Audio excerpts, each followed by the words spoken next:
네, 안녕하세요. 정고수의 땅 따먹기 정진관입니다. 오늘은 조금 특별한 주제로 대화를 나눠보고자 합니다. 제목은 대한민국이 물에 잠긴다. 위험한 곳과 안전한 곳이라는 주제로 대화를 나눠볼 거고요. 가운데 있는 자유의 여신상이 슬픈 모습으로 이렇게 이야기하죠. 나 이제 물속으로 들어가련다. 어떠한 내용인지 빠르게 한번 살펴보도록 하겠습니다. 출발하겠습니다. 자, 어떠한 섬나라에서 이러한 인터뷰를 했어요. 바로 물속에서 이렇게 인터뷰하는 모습을 살펴볼 수가 있는데 이게 어떠한 내용인지 살펴보아 하니 바로 투발루라고 하는 섬나라가 되겠고요. 이 섬 같은 경우에는 불과 해안에서 2, 3m밖에 땅 위로 올라와 있지 않다고 해요. 해발 고도가 2, 3m밖에 되지 않는다. 그렇다 보니까 고작 8개로 이루어진 나라, 그 섬이 이미 2개가 물에 잠겨서 사라졌고 이번 세기 안에 나머지 섬들도 사라질 위기라고 이야기하고 있는 거예요. 요약해서 이야기하면 해수면의 높이가 올라가면서 섬나라들은 사라지고 있다. 이렇게 말씀드릴 수 있을 것 같고요. 이러한 부분이 당장 미국에 있는 부동산에 영향을 미치고 있다고 해요. 부동산 가격이 해수면이 올라가면서 꿈틀거리기 시작한다. 이렇게 말씀드릴 수 있을 것 같은데 그 주인공은 바로 미국 플로리다주에 위치한 마이애미 비치입니다. 이곳 같은 경우에는 무려 평균 집값이 41억 원 정도라고 이야기하는데 굉장히 고가 멋진 뷰와 고급 타운을 자랑하고 있죠. 그런데 보시다시피 이쪽 앞뒤가 다 바다로 둘러싸여져 있고 해수면이 올라가면서 이쪽 일대가 잠길 거라는 예상이 들면서 집값이 다운되고 있다. 이렇게 말씀드릴 수 있을 것 같습니다. 자, 당장 우리나라 부동산에도 영향을 미치겠죠. 한반도 대홍수 시뮬레이션을 돌려보니 우리나라에도 앞으로 330만 명의 인구가 홍수 피해를 볼 수밖에 없다라는 통계가 나오고 있습니다. 더 나아가서 지구의 온도가 3도 상승이 되면 세계 침수 또한 막을 길이 없더라. 예측이 되더라. 이렇게 전문가들이 이야기하는데 그중에 가장 원인이 이거라고 뽑습니다. 바로 탄소 배출이고 그 탄소가 가장 많이 배출되는 게 자동차다.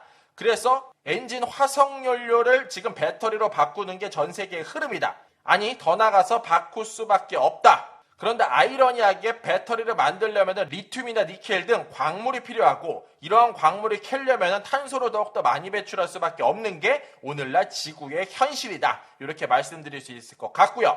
어쨌든 앞으로 5년 내지 10년 내에 내연기관차는 전 세계에서 찾아보기 어려울 것 같고요. 따라서 지구를 지키기 위해서 전 세계가 단합해서 열심히 탄소 배출을 줄이고 있는 게 트렌드다. 생존을 위한 몸부림이다. 이렇게 말씀드릴 수 있을 것 같습니다.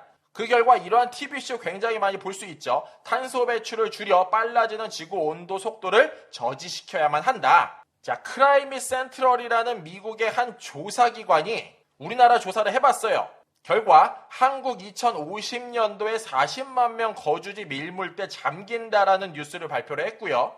사진에 보시면 김포, 인천, 군산, 익산, 목포 등이 상당 부분 물에 잠기는 모습을 확인해 볼 수가 있습니다.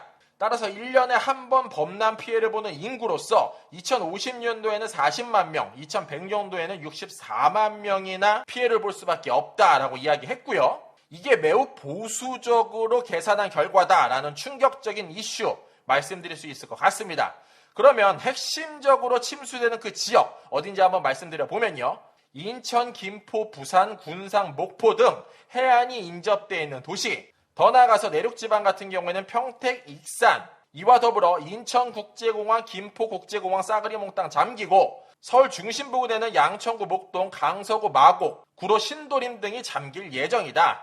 자, 뿐만 아니라 서울 교통편의 맥이죠. 올림픽대로도 대부분 잠길 수밖에 없다라고 이야기하고 있습니다.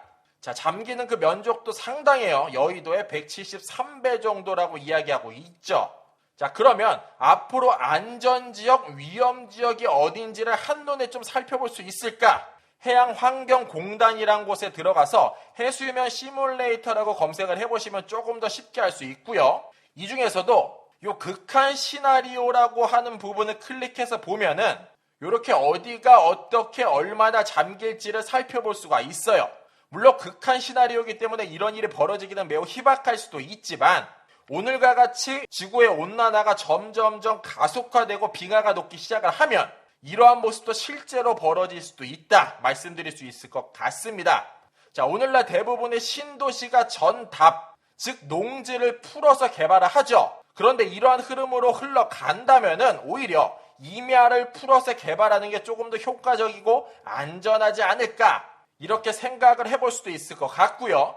자, 해수면이 0.4m 상승 시 4,037명, 해수면이 1.1m 상승 시 37,334명이라는 인구가 침수 인구로 잡히게 되죠. 이게 빨간 색깔 해변가에 있는 곳들은 잠긴다라고 이야기하고 있는 것인데, 좀 전에 말씀드렸던 마이애미처럼 이쪽 일대가 앞으로 부동산 가격이 어떻게 흘러갈지는 우리가 세월을 살아봐야만 알 수 있을 것 같죠. 어쨌든 미래부동산에 투자라는 안목으로 살펴본다면 이러한 부분도 염두에서 내 소중한 자산을 묻어놓는 게 맞겠다라는 부분 말씀드릴 수 있을 것 같고요. 이미 해수면이 올라가고 있는 것은 정해진 현실이고, 지구가 점점 뜨거워지고 있다는 것도 정해진 부분이에요. 지금 조금 때는 늦은 것이라고 생각할 만큼 굉장히 극한의 상황으로 치닫고 있는 게 현실인데, 전 세계가 똘똘 뭉쳐서 이 부분을 반드시 해결해야만 한다. 그 중심에 내 소중한 자산을 묻는다라고 하면은 이러한 부분은 머릿속에 반드시 기억을 해야만 할 것이다. 이렇게 말씀드리며 이 시간 마무리 토록 하겠습니다. 이상으로 정보수였습니다. 안녕.